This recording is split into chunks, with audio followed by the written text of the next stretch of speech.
ഇവനെ ഞാൻ ഗർഭം ധരിച്ചിരിക്കുന്ന സമയത്ത് പായസം കുടിക്കണം എന്നുള്ളൊരു മോഹം മലവാക്കാനോട് ഞാൻ പറഞ്ഞു. മലവാക്ക അത് ഓപ്പോളോട് ചെന്ന് പറഞ്ഞു. എന്നിട്ട് ഓപ്പോൾ ഒരു തൂക്കാത്രത്തിൽ നിറയെ പായസം ഉണ്ടാക്കിയിട്ട് ഈ കുന്ന് കയറി വന്നത് ഇന്നലത്തെ പോലെ ഞാൻ ഇന്നും ഓർക്കുന്നുണ്ട് എന്ന് പറഞ്ഞു ആ താത്ത. കണ്ണ് നിറഞ്ഞു പോയി ഹരിദാസേട്ട, ശരിക്കും കണ്ണ് നിറഞ്ഞു പോയി. ഇതാ എങ്ങനെയായിരുന്നു നമ്മൾ ജീവിച്ചതെന്ന്. അത് കഴിഞ്ഞ് ഞാൻ എന്നോട് പറഞ്ഞു, ഭക്ഷണം എന്തെങ്കിലും കഴിച്ചിട്ടേ പോകാവൂ കുട്ടി എന്ന് പറഞ്ഞു. ഭക്ഷണം തരുമെന്ന് പറയോ?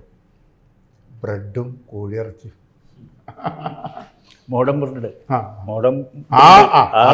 അന്ന് കുട്ടിക്കാലത്ത് നോമ്പറക്കാനായിട്ട് കൊണ്ടുപോയപ്പോൾ ആദ്യമായിട്ട് ബ്രെഡ് കഴിച്ചതപ്പഴാ കോഴിയിറച്ചി. അത് ഓർത്തു വയ്ക്കുകയാണ്. ആ ഇഷ്ടം ഇത്രയും വർഷമായിട്ട് ഓർത്തു വെച്ചിട്ട് ബ്രെഡും കോഴിയിറച്ചിയും തന്നെ